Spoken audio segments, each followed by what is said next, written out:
श्री कृष्ण गोविंद हरे मुरारे, हे नाथ नारायण वासुदेवा। जिसके एकांत दाम्पत्य के जीवन में राम आता है, उसके जीवन में परमात्मा की कृपा हो जाती है। लेकिन एकांतिक जीवन में मनुष्य को राम की याद नहीं आती, काम की याद आती है। यही विडंबना है।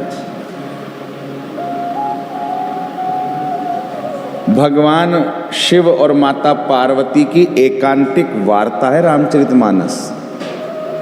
इसीलिए उनका दाम्पत्य उज्जवल है। आज भी उनकी गुहाइयाँ दी जाती है, भोले बाबा शिव गौरी विवाहे च। हे प्रभु, हमारे तो भोले बाबा और पार्वती जैसा दाम्पत्य हो जाए, सीताराम जी जैसा दाम्पत्य हो जाए। क्यों? उनके एकांतिक जीवन में भी राम था, तब हित हुआ। और मैं इसलिए ये बात याद आई प्रभु कृपा से, क्योंकि एक सदगृहस्थ के यहाँ पर कोई भी भगवान का भक्त आने को ललायित है। हम बने तो सही अच्छे, लेकिन हमारे गृहस्थ में तो झंझट इतने हैं कि हम करें क्या। उन सब से निवृत्त होवे तो कुछ और आगे होवे। अपना प्रारब्ध, अपना कर्म हर जीव लेकर के आ रहा है, उसको नकारा नहीं जा सकता है। मोर इस संसार में चिते चिताए आते हैं, उनको अलग से ला करके नहीं चेतना पड़ता है कि मोर के पंख को अब रंगेंगे महाराज, कोई कारीगर लगा रहे हैं नया। वो जब से पैदा होता है तब से ही चिता हुआ है उसका पंख। वैसे ये आचार्य महापुरुष जब भी आते हैं, ये अपना सिस्टम पहले का लेकर के आते हैं। तभी तो हिरण्याकश्यपु के प्रहलाद हो गए और अंग के वेन हो गए।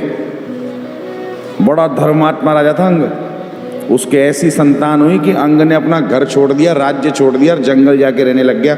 भगवान ऐसी औलाद किसी को ना दे।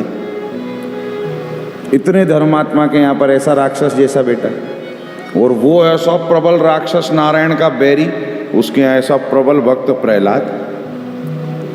अरे सब छोड़ो, उग्रसेन जी तो बड़े सज्जन आदमी थे, उनके कंस।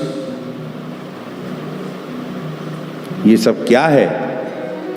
अपना प्रारब्ध लेकर के तो जीव आ रहा है, लेकिन इस बात को भी नहीं नकारा जा सकता कि उसके गर्भ में आने से लेकर के उसके पालन पोषण तक जैसे जैसे संस्कार दिए जाएंगे, वैसा वैसा उस पर प्रभाव आता ही है।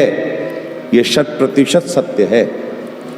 बड़े बड़े दुराचारी भी अपने माता पिता के अच्छे संस्कारों से सदाचारी हो गए। कथाएं हैं ऐसी, बहुत सारे उदाहरण हैं। इसलिए अपने जीवन में अपने संस्कारों को सुरक्षित रखते हुए अपने परिवार में और अपने आने वाली संतति को अवश्य दीजिए।